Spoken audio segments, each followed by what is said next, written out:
राधे राधे दोस्तों, स्वागत है आपका मेरे एक नए स्टडी ब्लॉग में।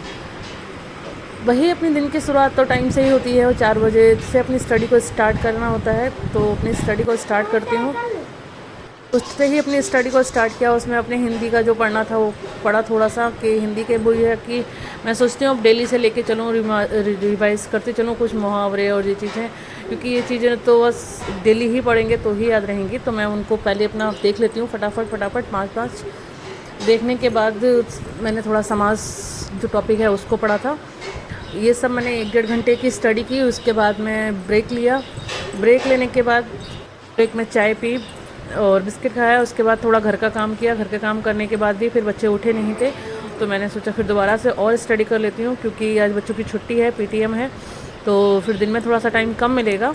तो मैंने वहीं फिर और स्टडी स्टार्ट कर दी थी। फिर मैंने उसके बाद में थोड़े से मैथ के क्वेश्चंस और रीजनिंग के जो हल्के फुल्के पीवाईक्यू वगैरह आए हुए थे उनको सॉल्व किया। उनको सॉल्व करती रही। उसके बाद में पर बच्चे उठ गए तो फिर बच्चों को उठाया, फिर नहाना धोना, क्योंकि घर का कुछ काम मैं झाड़ू और साफ़ सफाई पहले ही कर चुकी थी जब ब्रेक लिया था। तो बाकी बच्चों को नहलाना बचा था और ब्रेकफास्ट बचा था, तो फिर वो कामों को फिनिश किया। उन कामों को करके फिर ये था कि वो सारे काम फिनिश हो जाएं फटाक से, जिससे कि टाइम अपना पीटीएम के लिए निकाला जा सके, क्योंकि स्कूल जाना, फिर वहाँ बच्चों को साथ लेके जाना और वहाँ रुक के 1 घंटा तो पूरा हो ही जाता है। वैसे मैं बच्चों को छोड़ने जाती हूँ जब स्कूल के लिए तो भी आधी घंटा लगता ही है, लेकिन आज जब टीचर से बात करनी है, कुछ देर वहाँ बैठना है, तो फिर 1 घंटा तो मिनिमम हो ही जाएगा। तो वो टाइम अपना मैनेज करने के लिए फिर सारा काम टाइम से करना है। जैसे कि 9 बजे से 11 बजे तक थी पीटीएम, तो 10 बजे एटलीस्ट मैं पहुँच जाऊँ। 10 बजे जब स्कूल पहुंची तो वहाँ जाकर बच्चों की टीचर्स से मिली, बच्चों की कॉपी देखी, जो बच्चों के अभी एग्ज़ाम हुए थे उनकी कॉपी दिखाई गई थी बच्चों की। तो बच्चों के परफॉर्मेंस कुछ खास नहीं है, कि बच्चा बेटा छोटा वाला बहुत ज़्यादा मतलब नहीं पढ़ता है और थोड़ा सा ज़िद्दी टाइप का भी है, और बच्चे छोटे भी हैं, अभी 4 साल का भी नहीं हुआ है, तो कितना ही क्या सीखेगा। लेकिन फिर भी इम्प्रूवमेंट है, लिख लेता है, काफ़ी कुछ याद भी है। लेकिन आजकल सिलेबस इतना ज़्यादा है कि वो 4 साल के बच्चे पे ही काफ़ी कुछ, पहले तो ये था कि 5 साल से पहले बच्चों को लेते ही नहीं थे स्कूल में। आजकल तो 2.5 साल के बच्चों को स्कूल में ले लेते हैं, फिर उनका सिलेबस, उसका वर्डन, फिर बच्चों को सुबह सुबह उठाना, स्कूल भेजना। अब कुछ कर नहीं सकते, क्योंकि आजकल का सिस्टम ही ऐसा है। एक रेस सी लगी है, भाग दौड़, उसमें भागना है, नहीं रहे तो पीछे रह जाएंगे। इस तरह से बड़े बेटे का भी परफॉर्मेंस कुछ खास नहीं था। हिंदी में और इंग्लिश में, मैथ्स में बहुत अच्छा है उसका परफॉर्मेंस। वो तो घर में भी मुझे पता चलता है कि मैथ्स में काफ़ी अच्छा है, बाकी इसका परफॉर्मेंस ऐसे ही रहता है। हिंदी में तो कुछ खास अच्छा नहीं कर पाता है, लेकिन छोटा है, अभी कोशिश कर रहा है, बाकी सब कुछ ठीक हो जाएगा। बाकी तो रेस लगी ही है। उसके बाद घर आते समय सोचा थोड़ा सा घर का सामान भी लेती आऊँ, क्योंकि नहीं तो फिर दोबारा से जाना पड़ेगा, तो फिर एक्स्ट्रा टाइम वेस्ट होगा। और वैसे भी मैं एक्स्ट्रा से फिर अलग से कभी सामान लेने के लिए जाती ही नहीं हूँ, कितना भी ज़रूरी हो। मैं उसे नेक्स्ट डे के लिए छोड़, मैं घर से बाहर किसी काम के लिए जाती हूँ या बच्चों के लिए छोड़ने या लेने जाती हूँ, तो ही मैं घर के सामान को लेकर आती हूँ, जिससे कि मेरा एक्स्ट्रा से टाइम कंज्यूम ना हो और वो सेफली बच जाए टाइम मेरा।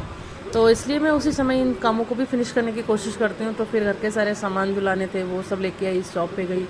उस तरह से मेरा काफ़ी टाइम आज मतलब हो गया था वेस्ट। तो मैं जो दोबारा स्टडी होती है वो मैं नहीं कर पाई थी। मॉर्निंग में ही मेरी स्टडी हुई थी, बाकी नहीं हुई। फिर घर आकर मैंने सीधे खाना अपना बनाना स्टार्ट किया, क्योंकि भाई टाइम वही है, वो मेरा बाहर खर्च हुआ जब मैं करीब 9:45 यहाँ से निकली थी और 11 बजे के आसपास मैं घर आ पाई। तो फिर मेरा टाइम बहुत सारा कंज्यूम हो गया, क्योंकि बच्चों के साथ पहले पीटीएम में 1 घंटा लगा, फिर सामान लेने जाओ तो शॉप पे भी टाइम लगता है, फिर इस तरह से काफ़ी टाइम कंज्यूम हो गया, तो पढ़ाई नहीं हो पाई थी। फिर मैंने आके सीधे खाना बनाया, क्योंकि फिर जब दोपहर हो जाती है तो फिर बच्चों को भूख लगती है, फिर घर में हो तो फिर बोलने लगते हैं कि माँ कुछ खाने को चाहिए, भूख लग रही है। तो फिर फटाफट खाना बनाया, बच्चों को खिलाया, फिर थोड़ा सा वही रेस्ट करने के बाद दोबारा मैं पढ़ने बैठी थी। 3 बजे से अपनी स्टडी को मैंने दोबारा स्टार्ट किया। फिर उसमें मैंने अपना यूपी स्पेशल पढ़ा। यूपी स्पेशल का भी सिलेबस बहुत ज़्यादा है, तो वो भी पढ़ने के लिए मुझे लगता है अभी बहुत दिन लगेंगे। मुझे पेपर फर्स्ट ही मतलब 5th वाला, मतलब वैसे पेपर 2 हैं तो फर्स्ट सेकंड हम बोल सकते हैं, लेकिन वैसे 5th एंड 6th पेपर जो पेपर है वो हैं यूपी स्पेशल के। तो 5th वाला ही अभी मेरा कंप्लीट नहीं हुआ है। ज़्यादा कोई बुक्स मेरे पास है भी नहीं और मैं मंगाना चाह भी नहीं रही हूँ कोई बुक्स ज़्यादा एक्स्ट्रा, क्योंकि मैं चाह रही हूँ जितना मैंने पढ़ रखा है उसी को बार बार रिवीजन करूँ, क्योंकि एनसीईआरटीज़ पढ़ रखी हैं, मेन बुक्स भी मैंने 2-3 पढ़ रखी हैं, तो बस वही रिवीजन हो जाए। बस ये है कि यूपी का बिल्कुल जो छूटे नहीं। यूपी के मैं दोनों पेपर पढ़ लेना चाहती हूँ, तो बस ये है कि मेरा ये हो जाए दोनों पेपर अगस्त तक, ये कंप्लीट, देखो अगस्त के लास्ट तक कंप्लीट हो पाएंगे, कब होंगे। मैंने सोचा था फटाफट मैं से जुलाई में फर्स्ट पेपर ख़त्म कर दूँगी, तो सेकंड पेपर लेकर बैठूँगी, मतलब वही 6 पेपर लेकर स्टार्ट करूँगी, तो फिर वो भी फटाफट ख़त्म होगा। तो उसके बाद मैं फिर NCERTs और अपनी जो बुक्स पढ़ रखी है उनको पढ़ूँगी और टेस्ट पेपर ही लगाऊँगी, जिससे कि प्री की थोड़ी सी तैयारी अच्छी हो जाए। लेकिन अब देखते हैं कैसे हो पाता है। हर चीज़ अपने हाथ में नहीं होती, अपने फेवर में नहीं होती है, बस उसको हम कैसे अपने फेवर में करने की कोशिश कर सकते हैं, बस इस चीज़ को ही लगे रहना है। बाकी जैसा होगा देखते हैं।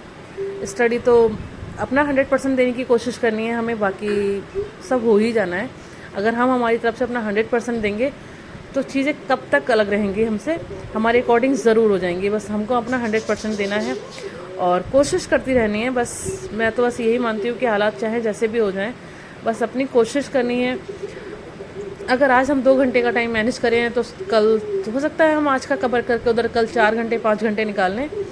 तो बस इसलिए मैं कभी हिम्मत हारती नहीं हूँ, खुद को मोटिवेट रखती हूँ हमेशा। और चाहे टाइम मैं किसी दिन कितना कम निकाल पाऊँ या फिर ज़्यादा निकाल पाऊँ, लेकिन टाइम निकालने की कोशिश ज़रूर करती हूँ, जिससे कि मेरी स्टडी का टाइम कुछ ना कुछ तो मैनेज हो और बिल्कुल वो ना हो। क्योंकि मैं खुद ही बीमार थी, तो काफ़ी सारा टाइम मेरा वेस्ट हो गया था, क्योंकि उस टाइम में मैनेज करना थोड़ा सा बहुत ज़्यादा मुश्किल हो गया था।